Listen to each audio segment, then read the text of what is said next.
Hi, frugal friends. Welcome to your daily dose of frugality. My name's Kim, and we have a guest on the show today. This is our dog, Duke.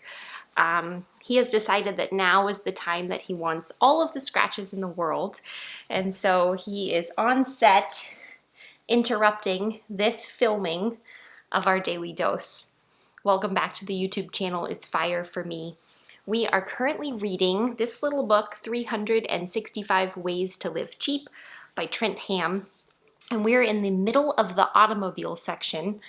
And the automobile is one of Duke's favorite things because it usually transports him to something that he rather enjoys, whether it be splashing around in the water or going on his favorite trail, or even seeing the folks at the vet because Duke loves attention and he loves to be loved.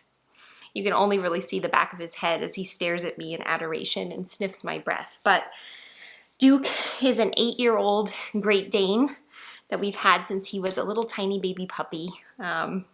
He's very goofy, very loving, and we're so excited and glad that he's part of our family, even if Jessie might say different. All right, let's dive in.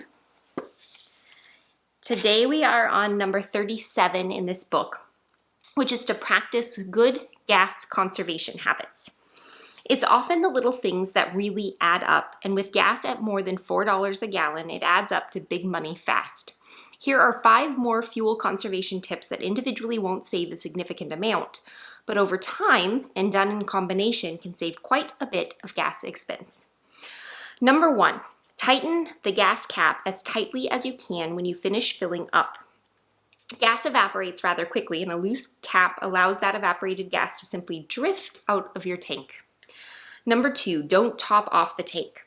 When you do, you dramatically increase the chance for gas to slosh out, and when gas prices are high, even a bit of sloshing is money gone from your pocket. Number 3, don't rest your left foot on the brake while driving. Even a slight accidental bump of the brake will cause some drag and some additional gas use, plus it'll increase the wear on your brake pads. Number 4, turn off the air conditioning as you approach your destination. When you're 10 or 15 minutes away from where you need to be, turn off your air conditioning. This will improve your car's mileage, and the cab of your car won't get warm enough during that period to cause any discomfort. And the 5th tip is to use appropriate tires for the weather. Snow tires in the summer significantly reduce your gas mileage.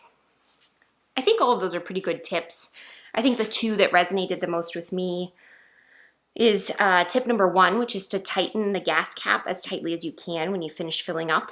I didn't realize that gas evaporated that quickly, and I don't know that I've ever really paid attention to whether or not my gas cap is fully tightened. So I think that's something that I'll be more intentional about moving forward. And then the second one, I actually stopped topping off numerous years ago when I learned about gas spillage and realized how bad that is for the environment, as is driving.